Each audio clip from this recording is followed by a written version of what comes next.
अस्सलाम वालेकुम व्यूअर्स, कैसे हैं आप सब। उम्मीद करती हूँ आप सब ठीक ठाक होंगे। मैं भी ठीक हूँ अल्हम्दुलिल्लाह।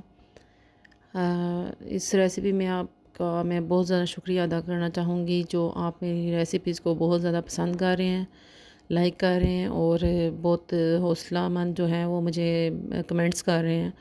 आपके दिए हुए इस हौसले की वजह से हम कोशिश करते हैं कि अगली आने वाली न्यू रेसिपी जो है वो पिछली रेसिपी से भी ज़्यादा अच्छी लेके आएँ, ताकि आपको और ज़्यादा पसंद आए।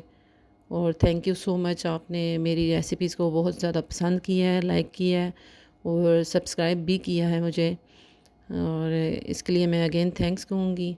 चलें आइए एक न्यू रेसिपी स्टार्ट करते हैं। यहाँ पे मैं 2 एग्स ले रही हूँ, उनको अच्छी तरह मैं बीट कर रही हूँ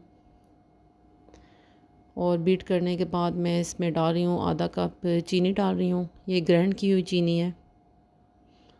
इसको भी मैं अच्छी तरह मिक्स करूँगी एग्स के साथ। बाकी जो इंग्रेडिएंट्स हैं वो भी डालते जाएंगे तो साथ साथ मिक्स करेंगे, लेकिन सबसे पहले हमने चीनी और एग्स को हमने अच्छी तरह बीट करना है पहले। यह आप देख रहे होंगे कि सबसे ज़्यादा मैंने चीनी और एग्स को ही बीट किया है, क्योंकि चीनी को हमने इसमें अच्छी तरह डिज़ोल्व करना था। और चीनी आप देख सकते हैं कि ये अच्छी तरह मिक्स हो रही है। पहले तो वाइट वाइट सा नज़र आ रहा था ना, तो अब बिल्कुल मिक्स हो गया ये। उसके बाद मैं ये ऐड कर रही हूँ इसमें 1 टीस्पून जो है वनीला एसेंस ऐड कर रही हूँ। वनीला एसेंस ऐड करने के बाद भी थोड़ा सा मैंने मिक्स किया है इसको। मिक्स करने के बाद मैंने 2/3 कप जो है वो ऐड किया है इसमें ऑयल।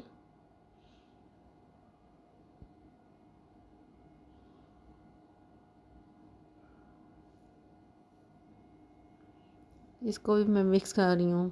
30 सेकंड के लिए मैंने मिक्स किया है।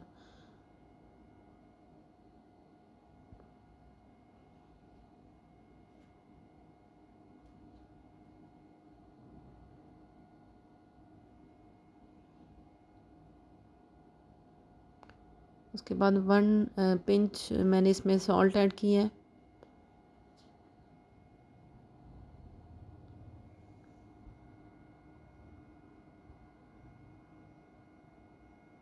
और इसके बाद मैं ऐड कर रही हूँ इसमें 2 टीस्पून मैंने बेकिंग पाउडर ऐड किया है।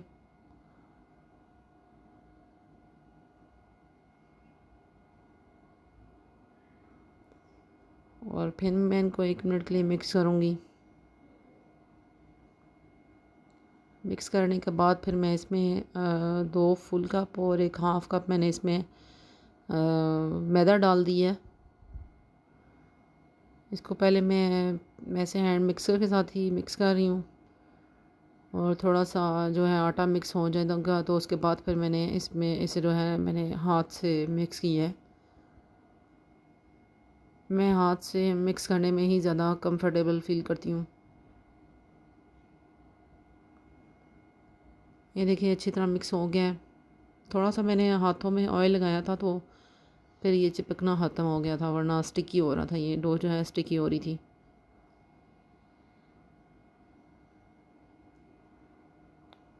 5 से 7 मिनट के लिए आपने इसको स्टे देना है। उसके बाद आपने ये मैंने इसका चौथाई हिस्सा जो अलग कर लिया था डो का, उसमें मैंने 2 बड़े खाने के चम्मच जो है वो कोको पाउडर डाला था।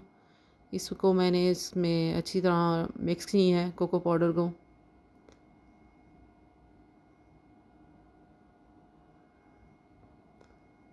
ये देखें आप, ये मिक्स हो चुका है। और फिर मैं कोको पाउडर की जो है ये चॉकलेट बॉल्स बना लूँगी।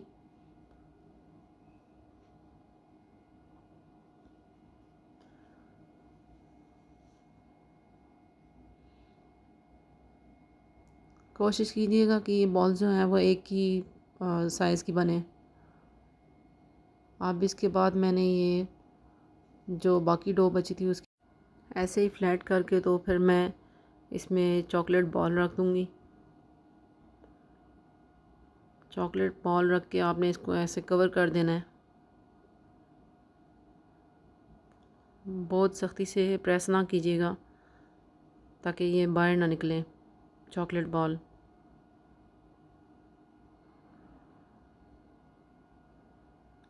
उसके बाद फिर मैंने ऐसे मैदे में थोड़ा सा डिप किया ऐसे, ताकि ये जो है वो कुकीज़ मेकर उसमें आराम से प्रेस हो जाए, वरना ये साथ चिपक रही थी। अगर आप मैदे में प्रेस कर डिप करके नहीं डालेंगे ना इसमें, तो ये साथ चिपकेगी कुकीज़ मेकर में, इजीली बाहर नहीं निकलेगी। फिर ये देखिएगा मैं कैसे प्रेस कर रही हूँ इसको। आप ऐसे ऊपर से प्रेस करेंगे तो तब इसका ये डिज़ाइन बन जाएगा।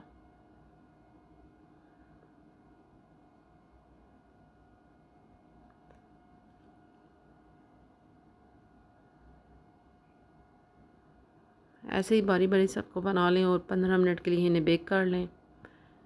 और ये थोड़े से मोटाई में ज़्यादा थे, तो इसलिए मैंने ज़्यादा देर इनको बेक की है।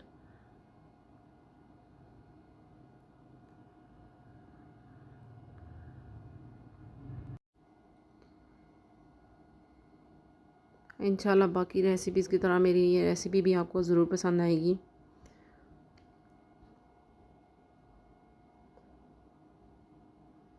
ये देखिए थोड़े से ऊपर से ये ऐसे हो गए हैं क्योंकि मैंने ज़्यादा बेक की है ना।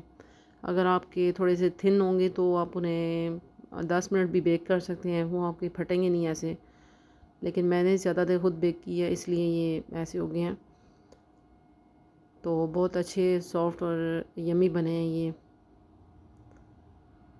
बहुत अच्छे कुकीज़ बने हैं। आप भी ज़रूर ट्राई कीजिएगा। Please like share and subscribe my channel. Thank you. अल्लाह हाफ़िज़।